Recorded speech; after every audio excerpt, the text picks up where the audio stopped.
Hey everyone, so tonight I'm doing a review on the Spider-Man Origins Dr. Octopus with tentacle attack arms. This is basically a reuse of the Toy Biz Doc Ock from series 7, I believe, maybe earlier than that. Anyway, it's got a cool little bubble here. You can see that it's got the Spider-Man webbing on the side. It's got a cool image of Spider-Man, just says Spider-Man Origins. This is released by Hasbro, and it's got a nice older image of Doc Ock down here. It's got another image of him there along with 2 out of 12.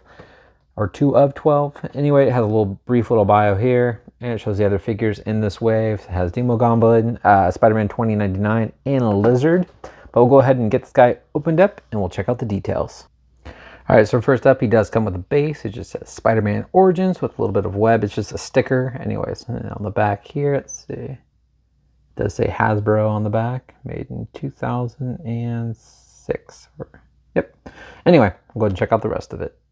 He does come with obviously 4 bendy wire arms. These are the old Toy Biz ones. I'm going to go ahead and go over these first, and then we'll go over the figure, just so these are not in the way. Anyway, these are my favorite Doc Ock arms. I feel like Toy Biz did the best job, even currently, compared to the newer Doc Ock. So this thing is fully bendy wire, so you can kind of see it, get it into pretty much any pose you want. Not only that, the claws themselves have 2 hinges. So you have a hinge up here. Come on, get in focus. There we go. Hinge up here, and hit into the bottom, but they all 4. So you can really get them to, hold a guy's limb or an arm, whichever you want. It's got good detail. You can see a nice sculpt. It does have that more metallic, metal paint. It looks really good. And I love the bendy armor. The bendy arm. You can kind of see these little suction cups like a octopus. But it looks really good. And it's got a nice solid peg at the end. But very cool, and all of them are the same. All right, now checking out Doc Ock. So it's the same exact sculpt from the Toy Biz one, just reused and repainted, but it's got an interesting flesh tone there. It's kind of got a bit of the orange, but it's got a good detail to it. It's got the eyes, not the eyes, the glasses with the black lenses, and more of that silver plastic, but it's got the same little hair. But overall, the paint actually looks really good. It's interesting how when Hasbro reused the Toy Biz molds, they did a good job on the paint. It's very similar to Toy Biz.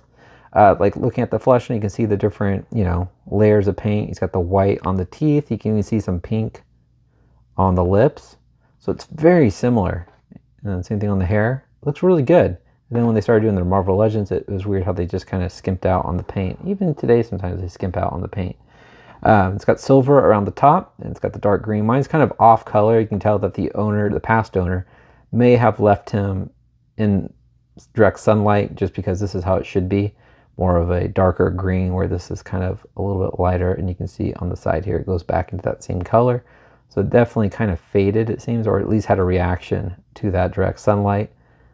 Or maybe not, because the back's kind of, I guess, never mind. Ignore everything I just said about the sunlight, because the back is actually that same green. So it's just the way the plastic kind of is. Maybe it's just a reaction over age. I'm not sure. Anyway, it continues with that darker green. Got green pegs, got the silver gloves. And since it is an old Toy Biz, you get the finger joints. Anyway, got the silver belt and the black belt buckle there. Got the pegs in the back for the arms, and continues with the dark green and little silver boots there. So we're going to go over the articulation. So his head looks left and right.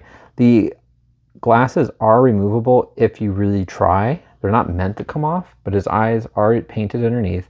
I had a older Toy Biz one that I did remove the glasses. I don't have them anymore, but I can never get the glasses back on the same way, so I will not be removing these or on my current Toy Biz one when I show you in the comparisons. But anyway, his head looks left and right. You can also look up about that much, pretty high, and look down pretty far. It's got ball joints in the shoulders. They move back and forward and up and down. It's got an upper bicep swivel, double jointed elbows. It's got wrist rotation. Also, I guess more of a forearm rotation, hinge at the wrist, and then he does have finger articulation, but it's just all 4 fingers moved together. He does not have any type of ab crunch or anything like that, but he does have, or no, he doesn't. I thought he did for some reason. Does not have a waist swivel, just due to the whole plugs in the back here. He does have the ball joints in the legs. He can move forward and back. He can spread pretty far. He's got an upper thigh swivel, double jointed knees, boot rotation, Ankles move down, they move up. He does have the old school, very slight ankle rock. And he does have toe articulation and pegals above his feet. So go ahead and plug him up with all of his tentacles. I'll show you guys how tall Doc Ock is. Here he is with the tentacles quickly slapped on, and he stands right around a little over 5 inches tall. He's pretty small, which kind of makes sense. But anyway, one thing I like, here I'll go ahead and get him posed up, what I think is pretty cool, you can get him actually up on the arms. Now I do have him slightly leaning, this arm is touching the wall, but with patience, which I do not have right now, you can definitely get him posed. Also, you can get him with all of the 4 tentacles touching the ground to get him lifted up, which I think is awesome. So sitting back, he sits almost at 10 inches, a little over 10 inches tall, lined up. So it's pretty cool. You can get your Doc Ock, the old Toy Biz one, in this kind of a pose, which is awesome. I really wish that was my one big pet peeve with that newer Doc Ock from Hasbro. I really wish they gave him the bendy arms that really added to the posability of this character. Anyway, we'll go ahead and bring him on down. I'll get into some fun comparisons. All right, guys, so here he is next to the Toy Biz one. So you can kind of see the more classic colors. I love this Doc Ock. This is still my favorite. I think that one's a great figure. And I could be wrong. It could be Series 8 he's in. My brain is just, I can't think of it. I should just pause and look it up.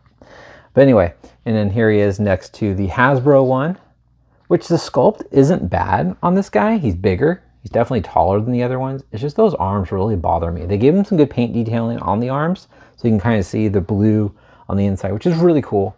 But those arms are indeed stagnant. So basically the only way to get them into different poses is if you just unplug these and switch them in their own spots to get them to kind of be in the position you want, or you can heat them up and force them to heat and cool, you know, but you do risk damaging the plastic and having it become more brittle, which, you know, you shouldn't have to do that. It should just have been that way. That's just my opinion.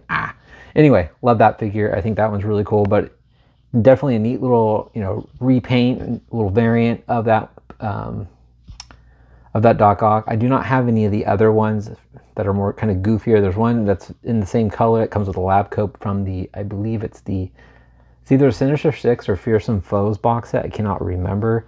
I do plan on getting him eventually. I just think it's kind of an ugly figure. Again, those tentacle arms are not posable either. But enough of my rambling. I do plan on getting more Doc Ocks. I do always want to complete a set of the same figure, just of the same character, and have all the variants to show you guys. I think it's fun.